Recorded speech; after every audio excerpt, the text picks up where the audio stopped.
देखो example number 6 है कि एक किसी मीनार के आधार से ए और बी दूरी पर एक ही रेखा पर स्थित दो बिंदु है अपने पास में सी व डी।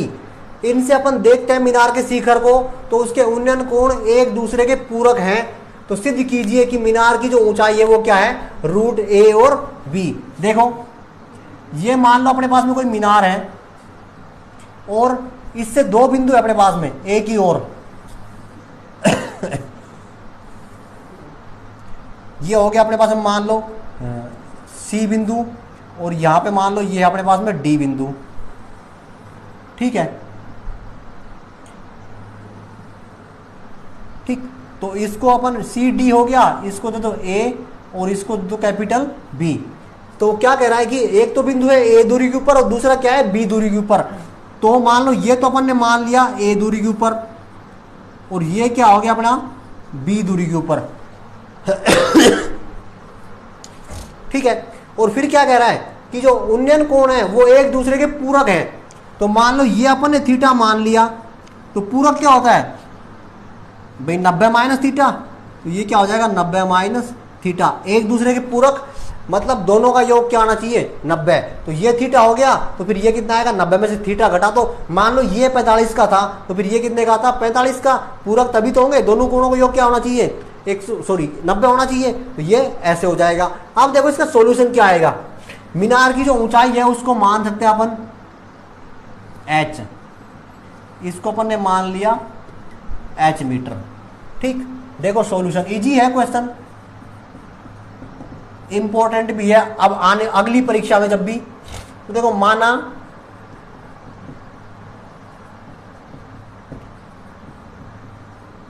मीनार की ऊंचाई h मीटर है अपने पास। ठीक, और फिर वो हो ही गया लिख सकते हैं c और b। ये तो क्या हो गया अपने पास में a और d और b, ये हो गया अपने पास में स्मॉल b। ठीक, थीटा अपने पास दोनों हो ही गए।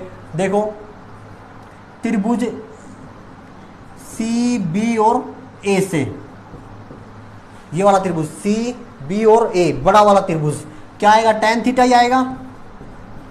tan theta is equal to लंब बटे आधार। लंब की वैल्यू क्या है h, आधार की वैल्यू क्या होगी यहाँ पे a। ठीक है, इसको दे दो समीकरण नंबर 1। फिर दूसरा वाला त्रिभुज लो, त्रिभुज क्या हो जाएगा डी बी और ए से, उसमें भी क्या लगेगा tan थीटा और थीटा की जगह क्या है आपके बार में 90 minus theta is equal to लंब, लंब की वैल्यू क्या है h और आधार की वैल्यू क्या है अपने पास में b।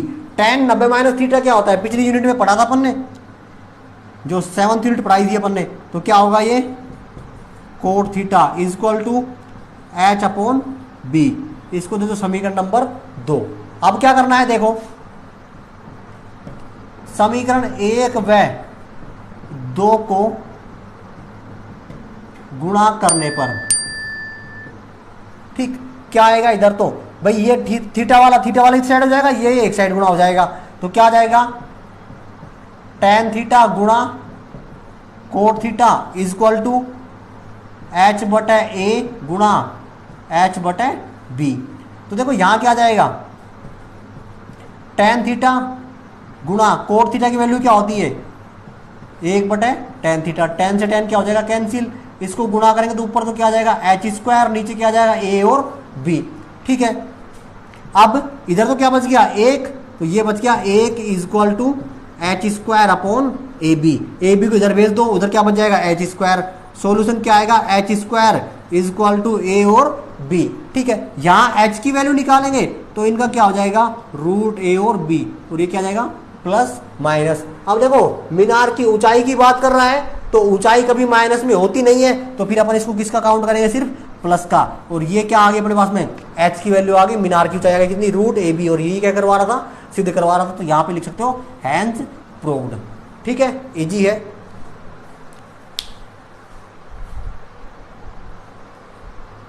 देखो एग्जाम्पल नंबर 7 है अपने पास में, एक 80 मीटर चौड़ी सड़क के दोनों ओर आमने सामने समान लंबाई के 2 खंभे लगे हैं। इन दोनों खंभों के मध्य सड़क के एक बिंदु से खंभों के शिखर के उन्नयन कोण अपन को दे रखे हैं 60 डिग्री और 30 डिग्री। और क्वेश्चन में कह रहे हैं खंभों की ऊंचाई तथा खंभों के बीच की दूरी ज्ञात कीजिए। मान लो एक खंभा यहां पे लगा हुआ है, ये अपन ने एक खंभा खड़ा कर दिया ऐसे, और एक खंभा मान लो यहां पे है ये, ठीक है। इनके बीच ये सड़क है अपने पास, और कहीं ये जमीन को छू रहे हैं बीच में, तो एक 60 डिग्री का है, ठीक। मान लो ये तो हो गया अपने पास में 60 डिग्री का कोण, और ये हो गया 30 डिग्री का, और यहाँ से और यहाँ तक की यानी कि सड़क जो है उसकी जो टोटल चौड़ाई है वो है अपने पास में 80 मीटर। तो ये हो गया ए, ये बी, ये सी, ये डी और ये ई। खंभों की ऊंचाई जो है वो अपन ने मान रखी है h मीटर। मान लो तो एक दोनों खंभे लंबाई में समान है, तो दूसरे की भी क्या होगी h मीटर, ठीक है। देखो इसका जो सॉल्यूशन आएगा वो क्या आएगा। मान लो पहले माना खंभों की ऊंचाई वो अपन ने क्या मान ली h मीटर, ठीक है। अब देखो दूरी चाहिए अपन को, तो अपन ये मान ले, मान लो x मीटर यहां से यहां तक की, तो फिर ये क्या हो जाएगी 80 माइनस का x मीटर यहां से और यहां तक की। तो देखो दूरी हो गई अपने पास में। त्रिभुज लेते हैं अपन, या फिर और लिख लो a और e अपन ने मान लिया x मीटर। खंभों की ऊंचाई अपने पास में हो ही गई। यहाँ जो थीटा है वो क्या हो गया 60 डिग्री। तो त्रिभुज कौन सा ए, ई और डी से वही tan थीटा लगेगा, ऑब्वियसली लगभग लगभग सब में। tan थीटा की वैल्यू में डायरेक्ट रख रहा हूँ 60 इक्वल टू लंब की वैल्यू हो गई h और आधार की वैल्यू है यहाँ पे x। tan 60 की वैल्यू कितनी होती है √3 इक्वल टू h बटे x। तो यहाँ किसकी वैल्यू निकाल लोगे, देखो चाहे तो h की निकाल लो चाहे x की निकाल लो, तुम h को क्लियर कर लो यहां से।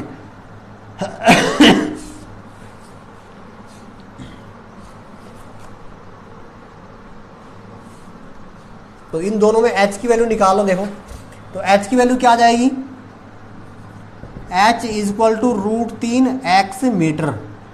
ये आ गई अपने पास में h की वैल्यू। इसको दे दो समीकरण नंबर 1। अब देखो दूसरे त्रिभुज की बात करते हैं। कौन सा त्रिभुज बी ई और सी, बी ई और सी से सेम वही tan थीटा की वैल्यू अब की बार 30 है। लंब की वैल्यू h और आधार की वैल्यू क्या हो गई 80 माइनस का x, ठीक है। tan 30 की वैल्यू क्या होती है √3 1 बटा √3 इक्वल टू h बटे 80 माइनस का x। इसको गुणा कर दो इधर, तो ये यहाँ आ जाएगा। h की वैल्यू क्या आ जाएगी 80 माइनस का x बटे √3। इसको दे दो समीकरण नंबर 2। वही काम ये भी h के बराबर और ये भी h के बराबर, तो क्या करोगे दोनों को बराबर रख दो समीकरण 1 व 2 से, ठीक है। क्या आ जाएगा ये क्या आ गया तुम्हारा √3x और ये क्या है 80 माइनस x बटे √3। √3 किधर गुणा कर दो तो क्या आ जाएगा √3 गुणा √3x इक्वल टू 80 माइनस का x। यहाँ पे क्या बच जाएगा 3x इक्वल टू 80 माइनस का x, ठीक।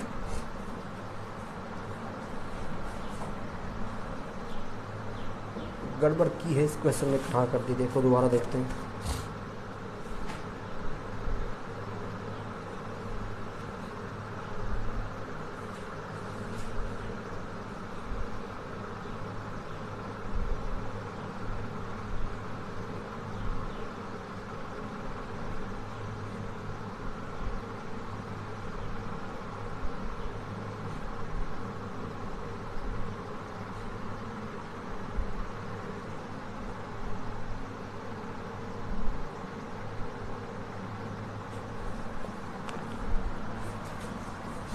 देखो एक छोटी सी गलती यहाँ पे ये कर दी कि जो 60 की तरफ है वो अपने पास में दूरी जो रहेगी वो x 80 माइनस का x रहेगा।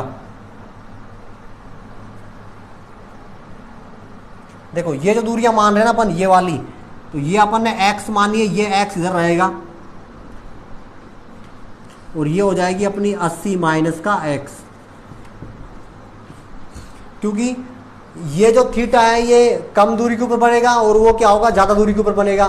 तो ये अपन ज्यादा मान रहे हैं और ये क्या कर रहे हैं, कम मान रहे हैं। देखो अब देखो क्या हो जाएगा, तो वही tan 60 इक्वल टू क्या हो जाएगा अपना लंब की वैल्यू h और आधार की वैल्यू क्या होगी 80 माइनस का x। इसकी वैल्यू क्या आ रही है √3 इक्वल टू h बटे 80 माइनस का x। इसको उधर गुणा कर दो तो h की जो वैल्यू आ जाएगी वो आ जाएगी 80 माइनस का x और √3। इसको दे दो समीकरण नंबर 1। सेम अपन दूसरे वाले त्रिभुज में, त्रिभुज बी ई और सी से क्या आएगा tan 30 इक्वल टू h बटे और उसकी वैल्यू क्या आ गई x। तो यहाँ पे क्या जाएगा 1 बटा √3 इक्वल टू h बटे x। यहाँ से भी h की वैल्यू चाहिए तो x यहाँ आ जाएगा, तो क्या हो जाएगा ये h इक्वल टू x बटे √3। इसको दे दो समीकरण नंबर 2। अब वही काम अपना समीकरण 1 व 2 से, तो क्या आ जाएगा ये 80 माइनस का x √3 इक्वल टू x बटे √3 को इधर भेज दो तो क्या हो जाएगा ये 80 माइनस का x, एक √3 पहले से है, एक ये आ जाएगा, इधर बच जाएगा अपने पास में x। इसको गुणा करेंगे तो कितना आ जाएगा 3, यहाँ बच गया 80 माइनस का x और यहाँ बाहर आ गया 3 और इधर वैल्यू आ गई अपने पास में x। 3 को अंदर गुणा कर दो तो 8 या 24 240 माइनस का 3x equal to x। 3x को उधर भेज दो, यहाँ बच जाएगा 240 इक्वल टू 3 और 1 कितने हो जाएंगे 4। और x की वैल्यू निकालोगे तो x की वैल्यू आ जाएगी अपने पास में 240 बटे 4 यानी कि 60 मीटर। ये तो आ गई x की वैल्यू। तो x अपन ने क्या माना था ये माना था, तो यहाँ तो ये तो आ गई कितनी 60 और ये इतनी कितनी हो जाएगी 60 में से 80 में से 60 घटाओगे तो 20। दूसरा क्या कह रहा है खंभों की ऊंचाई और ज्ञात करो। तो खंभों की ऊंचाई अपन ने क्या मानी है h, अपन को h की वैल्यू चाहिए, तो तुम्हारा मन करे तो यहां रख दो इसकी h की वैल्यू, ठीक है, समीकरण नंबर 2 से। तो h की वैल्यू क्या आई 60 इक्वल टू x बटे √3। √3 को क्या कर दो इधर भेज दो तो क्या जाएगा 60 √3 मीटर। और अगर इसका आंसर सही नहीं आ रहा है तो फिर इसको क्या कर दो √3 की वैल्यू रख दो 1.732, ये इसका आंसर हो जाएगा। ठीक है, देखो एग्जांपल नंबर 8 है अपने पास में। एक झील के पानी की सतह से h मीटर की ऊंचाई पर स्थित एक बिंदु से एक बादल का उन्नयन कोण दे रखा है कितना अपन को अल्फा, तथा झील के पानी में उसकी छाया का अवनमन कोण अपन को दे रखा है बीटा। तो सिद्ध कीजिए कि पानी के तल से बादल की जो ऊंचाई है वो क्या होनी चाहिए h into tan beta plus tan alpha upon tan beta minus का टेन अल्फा मीटर है। देखो पहले तो क्वेश्चन समझ लो। पानी झील में पानी की सतह से h मीटर की ऊंचाई पर, ये पानी की सतह हो गई a और b, यहां से h मीटर की ऊंचाई पर कोई बिंदु है, इस बिंदु से ये बादल है, इसका जो उन्नयन कोण दे रखा है वो अपन को दे रखा है अल्फा। और फिर इसी बिंदु से इस बादल की जो पानी में छाया बन रही है वो बन रही है सी डैश के ऊपर, इसका जो अवनमन कोण दे रखा है वो दे रखा है अपन को बीटा। तो फिर देखो, तो फिर अपन को ये सिद्ध करवा रहा है। देखो सॉल्यूशन, पहले तो मान लिया अपन ने क्या क्या माना है, वो माना अपन ने माना है m और c equal to x meter. भाई ये वाली दूरी यहां से और यहां तक की ये अपन ने माना है x मीटर। ये अपन को दे ही रखी है h मीटर, कौन सी b और m, b m equal to अपन को h मीटर क्वेश्चन में ही दे रहा है। ठीक, एंगल जो p है वो अपने पास में अल्फा, चलो इसका पूरा नाम लिखो, एंगल हो जाएगा ये एम पी और सी, इसकी वैल्यू है अल्फा। और दूसरा एंगल क्या है एम पी और सी डैश, इसकी वैल्यू है बीटा। अब देखो यहां ध्यान दो, ये जो पानी की सतह है इससे और नीचे वाली जो दूरी है ये कितनी होगी। तो ध्यान देना, जो पानी से जितनी ऊंचाई के ऊपर बादल है, पानी से उतनी नीचाई नीचे उसकी क्या बनेगी, छाया बनेगी। तो पानी ये बी बिंदु हो गया, यहां से पानी नीचे है और बी बिंदु से ऊपर कितना है ये तो क्या हो गई एच और ये क्या हो गई एक्स। इस टोटल को अगर जोड़े तो ये हो गई अपने पास में एच प्लस एक्स। तो फिर पानी के अंदर भी इसकी दूरी क्या होगी, एक्स प्लस एच या फिर एच प्लस एक्स। तो अपन उसको भी लिख सकते हैं, क्या होगी वो, बी और सी डैश, ये हो गई अपने पास में एक्स प्लस एच मीटर। ठीक है, अब ऊपर वाला त्रिभुज ले लो, त्रिभुज पी एम सी से क्या आएगा, tan थीटा की जगह क्या है आपकी बार अल्फा इज इक्वल टू लंब अपने पास में x और आधार क्या है ए बी। अपन ने माना कुछ नहीं है, ये ए बी चल रहा है, इस ए बी को ए बी ही रख लो, इसको इधर भेज दो, क्या आ जाएगा A B is equal to x upon tan alpha. और इसको अपन लिख सकते हैं A B is equal to x cot alpha. इसको दे दो समीकरण नंबर 1। 1 अपॉन tan थीटा क्या होता है कोट थीटा, तो यहां पे अपन ने क्या लिख दिया tan अल्फा कोट अल्फा लिख दिया। अब नीचे वाले त्रिभुज में आ जाओ, त्रिभुज कौन सा है, बी पी और सी डैश, क्या आएगा वही सेम काम अपना, tan अब की बार थीटा की जगह क्या है बीटा इज इक्वल टू लंब। अब लंब की दूरी देखो x प्लस एस, तो ये हो गया यहां से यहां तक की चाहिए अपन को m से और c डैश तक की, तो एक h ये हो गया और x प्लस h ये हो गया, कितनी हो जाएगी ये x प्लस का 2h।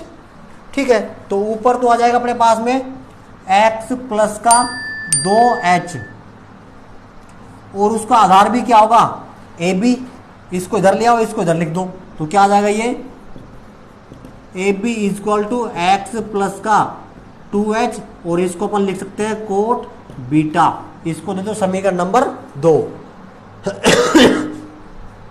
देखो ये भी ए बी के बराबर और ये भी ए बी के बराबर, तो फिर ये दोनों भी क्या होंगे बराबर।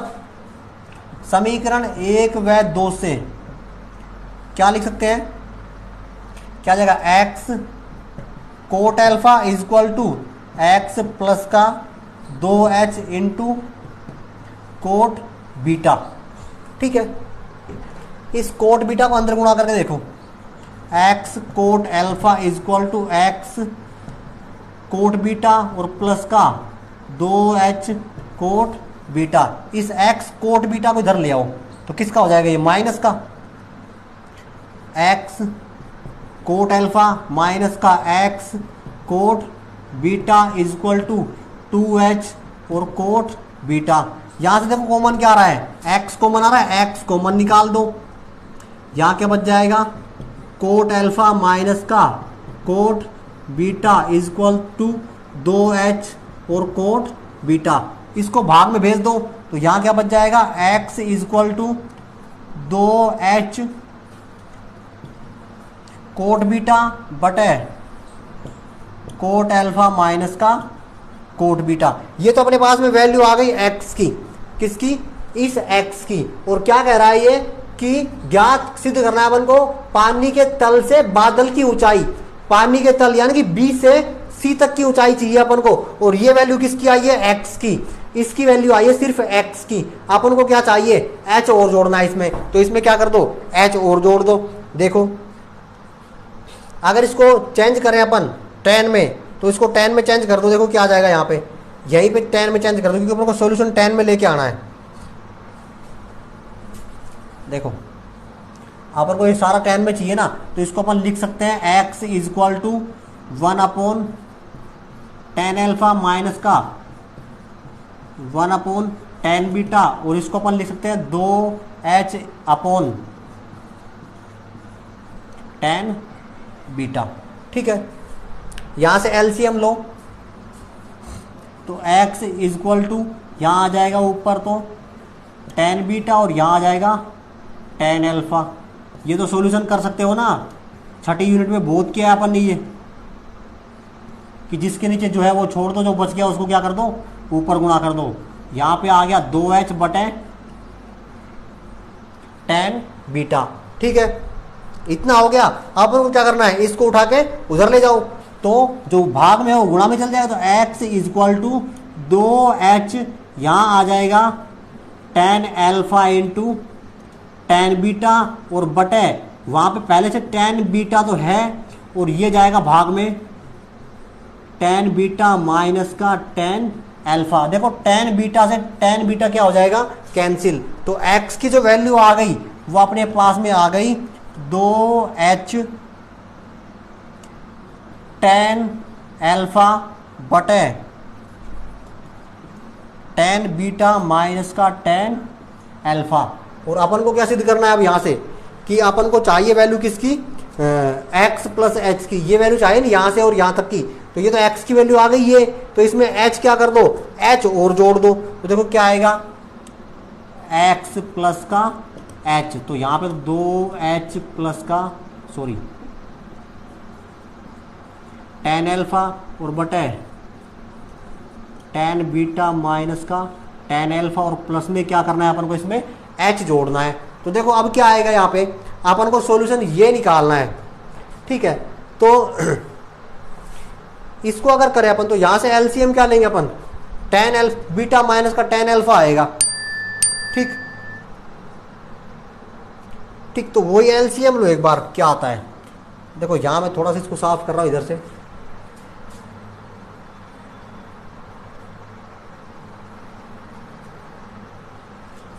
देखो एलसीएम अपना पड़ेगा tan बीटा tan अल्फा। अपन वैल्यू निकाल रहे हैं x प्लस एच की, तो क्या आ जाएगा एलसीएम, tan बीटा माइनस का tan अल्फा। अब देखो जिसके नीचे जो है वो छोड़ दो, इसके नीचे ये है तो ये जो यू का यू रहेगा, ऊपर वाली जो पार्ट है वो यू का यू आ जाएगा सेम, 2h tan अल्फा। उसके नीचे एक मानेंगे अपन, तो यहां अपन लिख देंगे h इंटू ये पूरा गुणा में जाएगा tan बीटा और tan अल्फा, ये आ गया अपने पास में। अब इस h को अंदर गुणा कर दो, तो देखो यहां तो अपने पास में चल रहा है x प्लस का h is equal to 2h tan alpha plus का h tan बीटा और माइनस का h tan अल्फा, और नीचे अपना हाई tan बीटा माइनस का tan अल्फा। अब देखो 2h tan अल्फा और यहाँ पे 1h tan अल्फा, तो यहाँ पे क्या बच जाएगा, h tan अल्फा बच जाएगा। तो 1h और tan अल्फा यहाँ बच गया, और प्लस का 1h और tan बीटा यहाँ बच गया। नीचे अपना ये चल ही रहा है सेम, tan बीटा और tan अल्फा। यहाँ से h कॉमन निकाल लो, तो यहाँ क्या चल रहा है अपना x प्लस का h, और ये आ जाएगा तुम्हारा h into tan alpha plus tan beta और बटे tan बीटा माइनस का tan अल्फा। ये अपन को क्या करना था, प्रूव करना था, ठीक है। तो इस क्वेश्चन को कर सकते हो, थोड़ा बड़ा जरूर पड़ेगा, और अगर बड़ा है तो इसको स्टेप बाय स्टेप करते रहो। यहाँ अपन ने कोट में इसलिए चेंज किया कि ज़्यादा दिक्कत ना हो अपन को सोल्व करने में। यहाँ अपन इसको फिर को 10 में चेंज कर लेंगे, और 10 में चेंज करने के बाद में स्टेप करो, स्टेप बाय स्टेप करो, इजी रहेगा, ठीक है। तो इस यूनिट के एग्जाम्पल अपने पास में कंप्लीट हो गए हैं। अगली वीडियो में अपन इसकी जो यूनिट है उसके सॉल्यूशन करेंगे, और चैनल को सब्सक्राइब जरूर कर दो, वीडियो को लाइक कर दो। जय हिंद।